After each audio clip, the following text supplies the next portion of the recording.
Bonjour, je n'ai pas l'accent vaudois parce qu'en fait je suis grenobloise, mais effectivement pour la recherche je travaille avec Lausanne.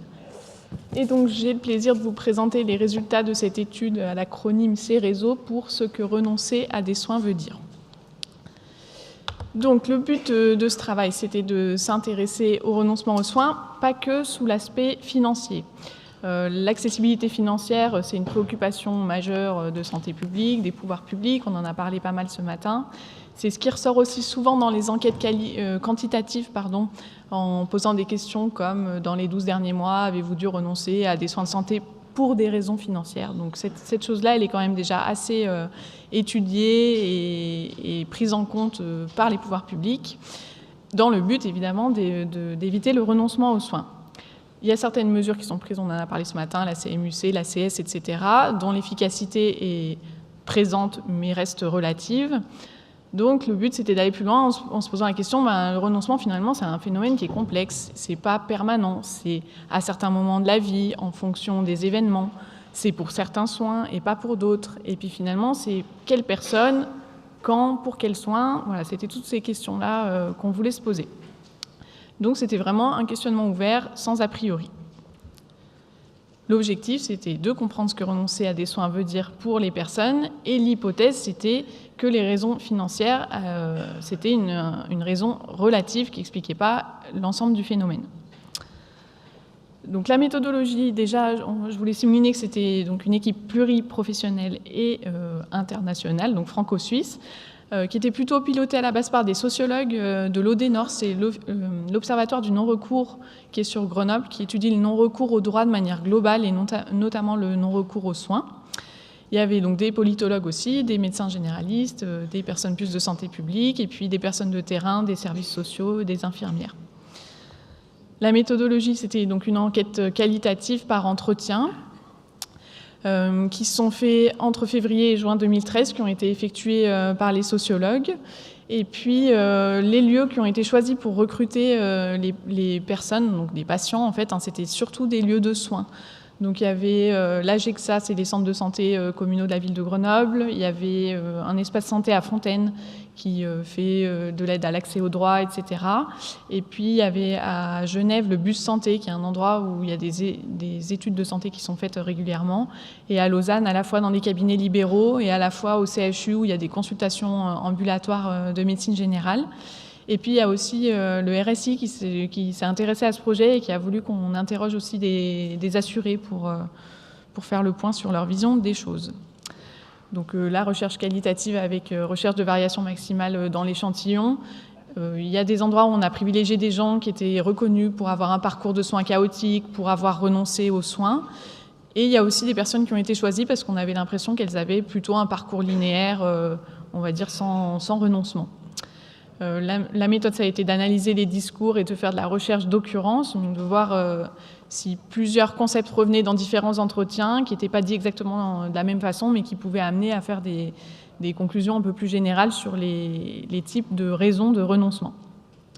Donc les entretiens ont été enregistrés, il y a des synthèses qui ont été faites, et l'analyse a été faite à partir de ces synthèses, et toujours au moins avec 2 chercheurs qui échangeaient ensemble leurs idées. Donc au total, il y a 53 entretiens qui ont été réalisés, 30 en France et 23 en Suisse. Comme on s'en doutait, il y a de multiples facteurs qui expliquent le renoncement et qui sont souvent cumulatifs. Je vais passer vite sur les raisons singulières, donc forcément les entretiens comme ça, il y a des histoires de vie qui ressortent, etc., des convictions personnelles. Donc ça c'est très intéressant aussi, mais là c'était vraiment une recherche qui a été faite pour essayer après de donner des idées d'action de santé publique ou d'action des pouvoirs publics. Donc dans l'analyse, on a laissé un peu de côté tout ce qui était du domaine du très personnel. Voilà. Alors, évidemment que les raisons financières sont revenues dans la plupart des entretiens, on s'y attendait. Les raisons financières, ça peut être l'absence d'assurance maladie, l'absence complète d'assurance maladie. Ça, c'est quand même quelque chose qui reste assez rare grâce au dispositif qu'on a de sécurité sociale. Et en Suisse, maintenant aussi, il y a l'assurance maladie obligatoire, donc ça concerne quand même certaines personnes, mais c'est assez rare. Par contre, les restes à charge, on en a parlé ce matin, ça reste un frein important pour des personnes qui devraient payer une partie de leurs soins, que ce soit les consultations, les médicaments, l'appareillage, etc. L'avance des frais, c'est aussi quelque chose qui peut freiner. Alors bon, en ce moment, on parle du tiers payant généralisé, je ne vais pas m'étendre là-dessus. En Suisse, il faut savoir que ce n'est pas le tiers payant qui est fait, c'est le tiers garant. Donc la plupart des gens en Suisse, ils payent leurs factures et sont remboursés après. Et il est quand même à noter que dans tous les entretiens en Suisse, cette raison-là, elle n'est pas ressortie en fait dans ce qui était dit par les personnes interrogées. Alors évidemment, ce n'est pas du quanti et ça ne veut pas dire que ce n'est pas un frein, mais en tout cas, ce n'est pas un de ceux qui sont ressortis dans les interviews. Et puis, je vais passer rapidement sur le dernier point parce que c'est vraiment spécifique à la Suisse où ce sont les employeurs qui doivent prendre la prévoyance pour leurs employés, pour les indemnités journalières, etc. Et puis, que ce soit parce qu'il y a un peu du travail au noir ou même des personnes qui sont employées légalement, parfois il y a des employeurs peu scrupuleux qui ne prennent pas les dispositions pour leurs employés et du coup, ça les freine après pour avoir accès aux soins et pour pouvoir éventuellement avoir un arrêt de travail parce qu'ils ne vont pas avoir leurs droits derrière. Donc, à côté de ces raisons financières qui sont assez bien connues, il y a d'autres raisons qui sont apparues. C'est tout d'abord la non-connaissance des aides sociales accordées pour financer les soins. On en a parlé aussi ce matin. L'aide à la complémentaire santé, c'est très bien, mais encore faut-il que les personnes soient au courant que ça existe et puissent après faire les démarches et y accéder. Il y a d'autres aides aussi qui sont plus anecdotiques. Je ne sais pas, par exemple, la sécurité sociale peut financer des soins dentaires si les personnes déposent un dossier disant qu'elles n'ont pas du tout les ressources et que c'est des soins qui sont importants. C'est quelque chose qui n'est pas très bien connu. Visiblement, ce n'est pas bien connu parce que l'enveloppe elle est quand même limitée et que si tout le monde le savait, de toute façon, le système ne pourrait pas absorber toutes les demandes. Mais c'est pour dire que voilà, un des freins, ça peut être aussi que les personnes ne sont pas au courant qu'elles pourraient actionner certains leviers. Après, il y a tout ce qui tourne autour des soins primaires, donc ça a aussi été dit ce matin. Mais vraiment, dans les entretiens, les patients qui n'avaient pas de médecin référent, pas de médecin traitant, exprimaient des difficultés à circuler dans le parcours de soins, à savoir à qui s'adresser. Et au contraire aussi, les personnes qui n'avaient pas renoncé aux soins ou qui étaient renonçantes avant et se sont mises à plus prendre en compte leur santé et être dans cette démarche-là, elles ont pu décrire que le déclenchement, ça a été vraiment d'avoir une personne référente qui les dirigeait, qui savait où les adresser et qui parfois leur prenait vraiment la main, les appelait quand ils avaient loupé leur rendez-vous pour les faire revenir, etc. Donc cette relation privilégiée avec le médecin traitant peut vraiment être un levier aussi pour lever certains renoncements. Au contraire, on voit que les mauvaises relations avec les professionnels de santé sont un vrai frein. Et pareil, soit dans des choses singulières de mésentente entre les personnes, mais surtout quand il y a des sentiments d'injustice ou de discrimination, des refus de soins. On sait qu'il y a des études qui ont été faites sur les refus de soins pour les personnes qui ont la CMUC ou la ME. Donc ça, c'est vraiment des choses qui sont marquantes et qui peuvent faire que pendant un moment, après, les personnes ne vont plus du tout recourir aux soins parce qu'elles ressentent vraiment une défiance vis-à-vis des professionnels de santé globalement. Et puis après, il y a tout l'aspect démographique, les délais d'attente, alors que ce soit parfois pour les généralistes, mais surtout visiblement pour l'accès à certains spécialistes, on ne parle pas des ophtalmos ou des choses comme ça, qui font que les patients laissent tomber parce qu'ils sont pris dans d'autres problématiques de vie, qui font qu'ils n'ont pas la capacité non plus de se projeter à 6 mois ou 1 an pour un rendez-vous, alors qu'ils ont des difficultés du quotidien à gérer. Et puis la dernière chose sur laquelle je voulais insister, c'est le renoncement voulu, c'est-à-dire qu'il y a des personnes qui disent que ce renoncement il n'est pas subi à cause d'obstacles financiers, d'obstacles relationnels ou autres, mais que c'est vraiment qu'eux, ils ont décidé qu'ils ne voulaient pas participer à cette société de surproduction d'actes de soins, qu'on était tout le temps en train de leur proposer des dépistages, des prises de sang, des choses, et qu'eux, ça ne les intéressait pas. Donc ça, c'est quelque chose, je pense, qui est intéressant. Il y a pas mal de choses qui sont faites en ce moment sur la surmédicalisation, donc voilà, attention à pas tomber dans ce biais-là aussi, en sachant aussi qu'il y a des personnes qui ont l'impression que c'est un choix personnel, mais on a vu que les trajectoires de vie, que les expériences familiales, etc., peuvent pousser quelqu'un à avoir ce type de comportement ou de croyance, alors même que c'est pas quelque chose qu'elles ont vraiment choisi elles-mêmes, quoi. Voilà. Et puis toujours cette histoire de travailler, on a vu surtout avec les personnes qui sont au RSI, on a vu les pertes de revenus pour les gens qui sont artisans, etc. Des fois, ils ne veulent pas aller plus loin et faire des examens qui amèneraient peut-être à d'autres examens ou à des arrêts de travail parce qu'ils ne veulent pas perdre leurs revenus. Et puis la peur du jugement, ça c'était plutôt en Suisse où ils étaient plus...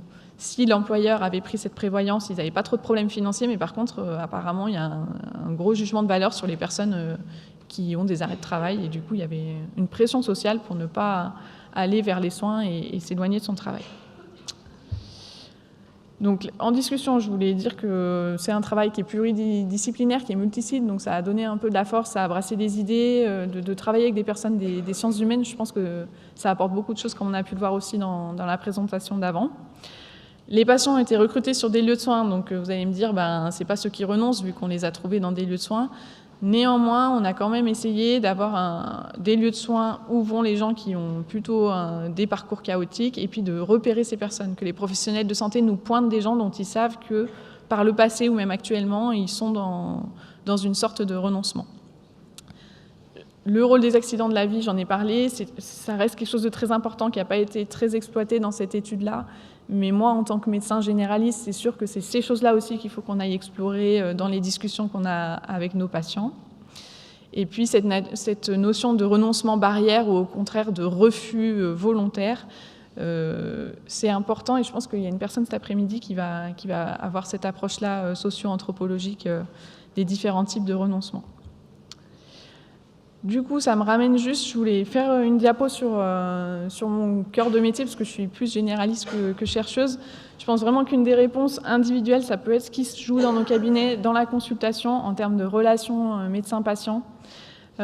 Cette relation, elle a un rôle thérapeutique qui est démontré, que ce soit sur le bien-être ressenti, sur des chiffres de tension artérielle, donc ça, on le sait.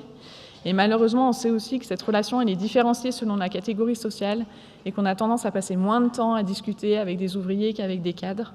C'est des personnes qui souvent se mettent moins en avant, osent moins poser des questions, et puis nous, on les incite moins aussi à s'exprimer. Donc c'est un peu le cercle vicieux, et tout l'objet, c'est de ne pas creuser les inégalités sociales, et peut-être que par notre comportement en consultation, qui est certainement inconscient, et parfois on aggrave ces choses-là en ne laissant pas l'espace de parole aux personnes. C'est vrai qu'on ne peut pas jouer sur les conditions de logement, les conditions de vie, etc. Mais par contre, le fait d'en avoir connaissance, de reconnaître les difficultés du patient et de reconnaître que pour lui, c'est peut-être difficile d'aller faire de l'activité physique ou d'aller se soigner, c'est déjà, à mon avis, de la bienfaisance et en tout cas un levier pour accrocher la personne et pouvoir avancer avec elle dans son parcours de soins, notamment par la restauration de l'estime de soi.